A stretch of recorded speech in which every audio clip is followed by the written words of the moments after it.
ബജാജിൻ്റെ Pulsar എന്ന് പറയുന്നത് ഒരു 90s കിഡ്സിനൊക്കെ വളരെയധികം ഇമോഷണലി അറ്റാച്ച്ഡ് ആയിട്ടുള്ളൊരു ബ്രാൻഡാണ്. ഞാനൊരു ഏർലി 90s കിഡാണ്. എൻ്റെ ലൈഫിൻ്റെ ഒരു ഭൂരിഭാഗവും ഞാൻ പൾസറാണ് ഓടിച്ച് തീർത്തിരിക്കുന്നത്. എൻ്റെ ഫസ്റ്റ് ബൈക്ക് പൾസർ 220 ആയിരുന്നു, രണ്ടാമത്തെ ബൈക്ക് പൾസർ 200 NS ആയിരുന്നു. അതുകൊണ്ട് പിന്നെ KTM അങ്ങനത്തെ ഒരു ബൈക്കുകളിലേക്ക് മാറി. എന്തൊക്കെയായാലും പൾസറിനോടുള്ളൊരു അറ്റാച്ച്മെൻറ്റ് എപ്പോഴും നമുക്ക് മനസ്സിലുണ്ടാവും. എൻ്റെയൊക്കെ സ്കൂൾ കോളേജ് കാലഘട്ടത്തിലൊക്കെ നോക്കിക്കഴിഞ്ഞാൽ പൾസറായിരുന്നു എപ്പോഴും ആ സെഗ്മെൻറ്റിൽ ഏറ്റവും ബെസ്റ്റ്. ഫീച്ചേഴ്സ് ആണെങ്കിലും മൈലേജ് ആണെങ്കിലും ഒരു റൈഡിങ് എന്തൂസിയാസ്റ്റിന് വേണ്ടിയിട്ടുള്ള ആ ഒരു സെറ്റപ്പ് ആണെന്നുണ്ടെങ്കിലും എല്ലാത്തിലും പൾസറായിരുന്നു സൂപ്പർ. പക്ഷേ ഈ അടുത്ത കാലത്തായിട്ട് പൾസർ കുറച്ച് കൺഫ്യൂസ്ഡ് ആണോ എന്നൊരു തോന്നൽ നമുക്ക് വന്നിട്ടുണ്ടായിരുന്നു. ഒരുപാട് മോഡുകൾ വന്നു, ഒന്നും അങ്ങോട്ട് വർക്കാവാത്ത രീതിയിൽ നമുക്കൊരു തോന്നലൊക്കെ വന്നു. പക്ഷേ ഈ ഒരു കഴിഞ്ഞ 2 കൊല്ലമായിട്ട് Pulsar have found their mojo back with the N series. ആദ്യം നമുക്ക് കിട്ടിയത് N250 ആണ്. N250 ഇറങ്ങിയ സമയത്ത് കുറേ കോൺട്രവേഴ്സി ഒക്കെ ഉണ്ടായിരുന്നു അതിൻ്റെ ഹെഡ്ലൈറ്റിനെ പറ്റിയിട്ടും അങ്ങനെ കുറേ സംഭവങ്ങളൊക്കെ. പക്ഷേ ഓടിച്ചു നോക്കിയപ്പോൾ മനസ്സിലായി എന്തൊരു ബ്യൂട്ടിഫുൾ ബൈക്കാണ് N250 എന്നുള്ളത്. പക്ഷേ അപ്പോഴും കുറച്ച് ആൾക്കാർക്ക് പരാതി വരാണ്ടായിരുന്ന ഫീച്ചേഴ്സിനെ പറ്റിയാണ്. അതിനുശേഷം അവരിറക്കിയ N160 N150 ആയിട്ട് കണക്ടിവിറ്റി ഫീച്ചേഴ്സ് എല്ലാം ആഡ് ചെയ്ത് കൊടുത്തു. ഇപ്പോൾ ഇതാ ഫൈനലി N250 ഒരു അപ്ഡേറ്റ് വന്നിരിക്കുകയാണ്. Now it's feature loaded. ഇന്നത്തെ വീഡിയോയിൽ നമുക്ക് N250 വന്നിട്ടുള്ള ഏറ്റവും പുതിയ ഫീച്ചേഴ്സ് എന്തൊക്കെയാണെന്ന് നോക്കാം. അതുപോലെ തന്നെ N250 നമുക്ക് ഏറ്റവും ഇഷ്ടപ്പെട്ട കാര്യങ്ങളും ഒരുപക്ഷെ ഇഷ്ടപ്പെടാത്ത കുറച്ച് കാര്യങ്ങളുണ്ടെങ്കിൽ അതും നമുക്ക് ഡിസ്കസ് ചെയ്യാം.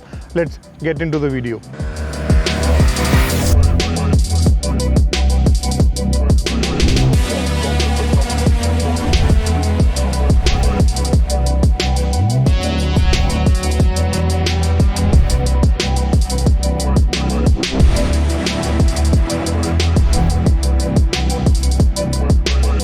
പുതിയതായി വന്ന ഫീച്ചേഴ്സിൽ ഏറ്റവും ഇമ്പോർട്ടൻ്റ് ആയിട്ട് എടുത്ത് പറയാനുള്ളത് ഇവിടെ കാണുന്ന ഒരു 37mm USD ഫോക്സ് ആണ്.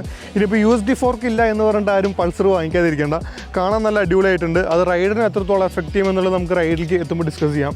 രണ്ടാമത്തെ പ്രധാന ഫീച്ചർ ഇവിടെ ഇൻസ്ട്രുമെൻറ്റ് ക്ലസ്റ്ററിൽ വന്നിട്ടുള്ള മാറ്റങ്ങളാണ്. അത് നമുക്ക് എന്താണെന്ന് ചെക്കൗട്ട് ചെയ്യാം. ഈ കാണുന്ന ഒരു പുത്തൻ TFT ഇൻസ്ട്രുമെൻറ്റ് ക്ലസ്റ്ററിൽ നമുക്ക് ബ്ലൂടൂത്ത് കണക്ടിവിറ്റിയും ടേൺ ബൈ ടേൺ നാവിഗേഷൻ നമുക്ക് ആക്ടിവേറ്റ് ആയി വന്നിട്ടുണ്ട്.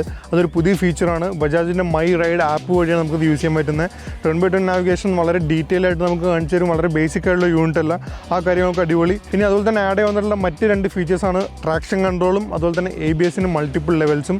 റോഡ് മോഡുണ്ട്, റെയിൻ മോഡുണ്ട്, ഓഫ് റോഡ് മോഡും ഉണ്ട്. അതിൽ ട്രാക്ഷൻ കൺട്രോൾ നമുക്ക് ഓഫാക്കി യൂസ് ചെയ്യാൻ പറ്റുന്ന ABSൻ്റെ ഓഫ് റോഡ് മോഡിൽ മാത്രമാണ് കേട്ടോ. അതിൽ ഒന്നാമത്തേത് ഇതിൻ്റെ ലുക്സ് തന്നെയാണ്. വളരെ ഗുഡ് ലുക്കിംഗ് ആയിട്ടുള്ള ബൈക്കാണ് N250 എന്ന് പറയുന്നത്. ഇപ്പോൾ USD ഫോർക്കൊക്കെ വന്നതോടുകൂടി നല്ലൊരു ബുച്ച് ഫീൽ കിട്ടുന്നുണ്ട്. എസ്പെഷ്യലി ഈ ഒരു റെഡ് കളറിൽ.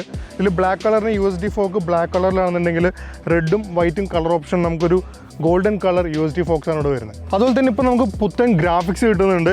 USD ഫോർക്ക് കാണാൻ റെഡ് ബൈക്കിൽ നല്ലതെങ്കിലും എനിക്ക് ഗ്രാഫിക്സ് സത്യം പറഞ്ഞാൽ ഇഷ്ടമായത് ബ്ലാക്ക് ബൈക്കിലാണ്. അതിൽ കുറച്ച് ഓവറായി എന്നൊരു സംശയം എനിക്കുണ്ട്.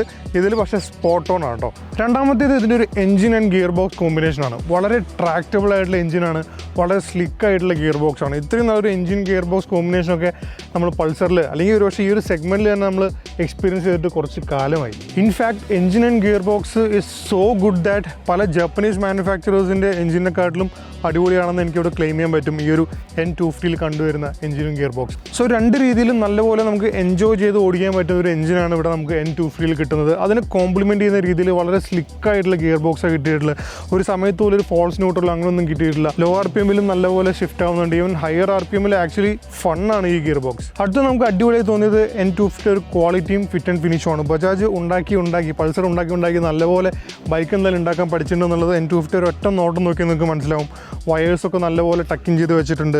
എല്ലാ പ്ലാസ്റ്റിക്സും നല്ല വെൽ ഫിനിഷ്ഡ് ആണ്. മൊത്തത്തിലൊരു ബിൽഡ് ക്വാളിറ്റി സൂപ്പറാണ്. ആ കാര്യങ്ങളൊന്നും യാതൊരു പരാതി നമുക്ക് പറയാനില്ല കേട്ടോ. അടുത്തൊരു പ്രധാന പോയിന്റ് പറയുന്നത് കണ്ടിന്യൂറ്റി എന്നുള്ളതാണ്. അതിപ്പോൾ എന്തൊരു പുതിയ പോയിന്റ്, നിങ്ങൾ ബൈക്ക് റിവ്യൂസിലൊന്നും കേൾക്കാത്തൊരു വാക്കാണല്ലോ ആരും വിചാരിക്കേണ്ട. പൾസറെ സംബന്ധിച്ചിടത്തോളം continuity is A very important factor. ഈ ഒരു ഇടയ്ക്ക് വെച്ച് കുറേ പൾസർ ഇറങ്ങിയതൊക്കെ അതേപോലെ നിർത്തിപ്പോകും നമ്മൾ കണ്ടിട്ടുണ്ടായിരുന്നു. ഫോർ എക്സാമ്പിൾ AS200, AS160, പിന്നെ അതുപോലെ ഒരുപാട് പൾസർ ഇതുപോലെ വരുന്നു. അപ്പോൾ തന്നെ ഒരു കൊല്ലം കഴിയുമ്പോൾ നിർത്തി അങ്ങ് പോകുന്നു. അപ്പോൾ ഈ ഒരു ബൈക്കൊക്കെ വാങ്ങിച്ചു കഴിഞ്ഞാൽ നമ്മൾ എന്താവും എന്നുള്ളൊരു ക്വസ്റ്റ്യൻ എല്ലാവർക്കും മനസ്സിൽ വരുന്നത് സ്വാഭാവികമാണ്. N250 കാര്യത്തിൽ ആ ഒരു പേടി എന്തായാലും വേണ്ട. ഞാൻ ഇതേ ഒരു ചോദ്യം ബജാജിൻ്റെ ഒഫീഷ്യൽസിനോട് ചോദിച്ചപ്പോൾ അവർ പറഞ്ഞത് N സീരീസ് ഇവിടെ എന്തായാലും കുറേ കാലം ഉണ്ടാവും എന്നുള്ള കാര്യമാണ്. N250 നമുക്കറിയാം കഴിഞ്ഞതോ അല്ലെങ്കിൽ അതിൻ്റെ മുന്നത്തെ കൊല്ലം മറ്റോ ഇറങ്ങിയതാണ്. ആ മോഡലിൽ ഇപ്പോൾ ഒരു അപ്ഡേറ്റ് വന്നിട്ടുണ്ട്. സോ അതിലൂടെ നമുക്ക് ഉറപ്പിക്കാം N250 is here to stay. ഇതൊരിക്കലും ഡിസ്കണ്ടിന്യൂ ആയി പോകില്ല. കുറച്ച് കാലത്തേക്ക് ഈ N150, N160, N250 ഈ ബൈക്സ് എല്ലാം തന്നെ മാർക്കറ്റിൽ എന്തായാലും അവൈലബിൾ ആയിരിക്കും. സത്യം പറഞ്ഞാൽ ഈ ബൈക്കിൽ അങ്ങനെ ഒരുപാട് കുറ്റങ്ങളൊന്നും പറയാനില്ല. കുറച്ചുകൂടി നന്നാക്കാൻ വരുമെന്ന് തോന്നിയതിൽ ഒന്നാമത്തെ കാര്യം ഇതിൻ്റെ ഒരു സീറ്റിംഗ് പൊസിഷനാണ്. ഇപ്പോൾ നിങ്ങൾക്ക് നോക്കി കാണാൻ പറ്റും ഇതൊരു പ്യുവർ സ്ട്രീറ്റ് ബൈക്കാണ്, നമുക്ക് എല്ലാവർക്കും അറിയാം. അപ്പോൾ ഇതിൻ്റെ ഹാൻഡിൽ ബാർ ഇത്രത്തോളം ഒരു അഗ്രസീവായി കൊടുക്കണമായിരുന്നോ എന്നുള്ള ക്വസ്റ്റ്യനാണ്. യെസ്, പൾസർ എന്ന് പറയുമ്പോൾ നമുക്ക് കുറച്ച് ത്രിൽ ആ ഒരു ഓറിയൻറ്റഡ് ആയിട്ടുള്ള റൈഡിങ് എന്തായാലും തരണം. പക്ഷേ ഇതിൻ്റെ ഒരു പ്യുവർ പേർപ്പസ് സർവ് ചെയ്യണമെന്നുണ്ടായിരുന്നെങ്കിൽ ഹാൻഡിൽ ബാർ കുറച്ചും കൂടി അപ്രൈറ്റ് ആയിട്ട് കൊടുത്തിരുന്നെങ്കിൽ അടിപൊളിയായിട്ട് എൻജോയ് ചെയ്ത് കൊണ്ടുനടക്കാൻ പറ്റുന്ന ഒരു ബൈക്കായി പോയാൻ N250. ഇപ്പോഴത്തെ ഒരു അവസ്ഥയിൽ കുറച്ചൊരു കമ്മിറ്റഡ് ആയിട്ടുള്ള ഒരു ഫീലാണ് എനിക്ക് കിട്ടുന്നത്. ഒരു സ്പോർട്സ് ബൈക്ക് ഓടിക്കുന്ന രീതിയിലേക്കാണ് ഏകദേശം ഒരു സീറ്റിംഗ് വരുന്നത്. ഫുള്ളി കമ്മിറ്റഡ് ഒന്നും പറയുന്നില്ല, എന്നാലും കുറച്ചൊക്കെ കമ്മിറ്റഡ് ആണ്. എല്ലാവർക്കും ചിലപ്പോൾ ഇത് ഇഷ്ടപ്പെട്ടു എന്ന് വരില്ല. ഈവൻ ഫുഡ് പാക്കിൻ്റെ പൊസിഷൻ നോക്കിയാലും അത്യാവശ്യം നല്ലൊരു കമ്മിറ്റഡ് സെറ്റപ്പാണ്. എൻ്റെ നീൻ്റെ ഒരു ആംഗിൾ നിങ്ങൾക്ക് ഇവിടെ നോക്കി കാണാൻ പറ്റും. ടാങ്കൊക്കെ നല്ലപോലെ ഹഗ് ചെയ്യാനൊക്കെ പറ്റുന്നുണ്ട്, അതൊക്കെ നല്ല കാര്യം തന്നെ. ഇപ്പോൾ രാവിലെ തൊട്ട് ഞങ്ങൾ ഈ ബൈക്ക് ഓടിക്കുകയാണ്. നല്ല കൊച്ചിയിലെ ടൈറ്റ് ട്രാഫിക്കിലൊക്കെ ഒരുപാട് നേരമൊക്കെ ഇങ്ങനെ കമ്മിറ്റഡ് ആയി ഇരിക്കുക എന്ന് പറഞ്ഞാൽ അത്ര എളുപ്പമുള്ള കാര്യമല്ല. കുറച്ചും കൂടി മെച്ചപ്പെടുത്താമായിരുന്നു തോന്നിയ മറ്റൊരു കാര്യം ഇതിൻ്റെ ഒരു സ്വിച്ച് ഗിയറാണ്. ഇൻസ്ട്രുമെൻറ്റ് ക്ലസ്റ്ററിൽ ഒരുപാട് പുതിയ ഫീച്ചേഴ്സ് വന്നിട്ടുണ്ട്. V welcome that. കൂടുതൽ ഫീച്ചർ വരണമെന്ന് തന്നെയാണ് നമ്മുടെ ആഗ്രഹം. പക്ഷേ ആ ഫീച്ചേഴ്സൊക്കെ യൂസ് ചെയ്യാൻ കുറച്ചും കൂടി ബട്ടൺസ് ഇവിടെ കൊടുത്തിരിക്കും നന്നായി. ഇപ്പോഴത്തെ അവസ്ഥയിൽ ഒരു ഒറ്റ ബട്ടൺ വെച്ചാണ് നമുക്ക് ഇതിലുള്ള എല്ലാ ഫീച്ചേഴ്സും യൂസ് ചെയ്യുന്നത്. കോൾ അക്സെപ്റ്റ് ചെയ്യാൻ, റിജക്റ്റ് ചെയ്യാൻ, ടേൺ ബൈ ടേൺ നാവിഗേഷൻ നോക്കാൻ, റൈഡിംഗ് മോഡ്സ് മാറ്റാൻ, ഓഫ് റോഡ് മോഡ് ഇടാൻ, ട്രാക്ഷൻ കൺട്രോൾ ഓണാക്കാൻ, ഓഫാക്കാൻ. ഞാനിപ്പോൾ പറയുമ്പോൾ തന്നെ ഒരുപാട് ഫീച്ചേഴ്സ് ഉണ്ട്. ഇതെല്ലാം കൂടി യൂസ് ചെയ്യാൻ ഒരൊറ്റ ബട്ടണേ ഉള്ളൂ എന്ന് പറയുമ്പോൾ നിങ്ങൾക്ക് എന്ത് തോന്നുന്നുണ്ട്?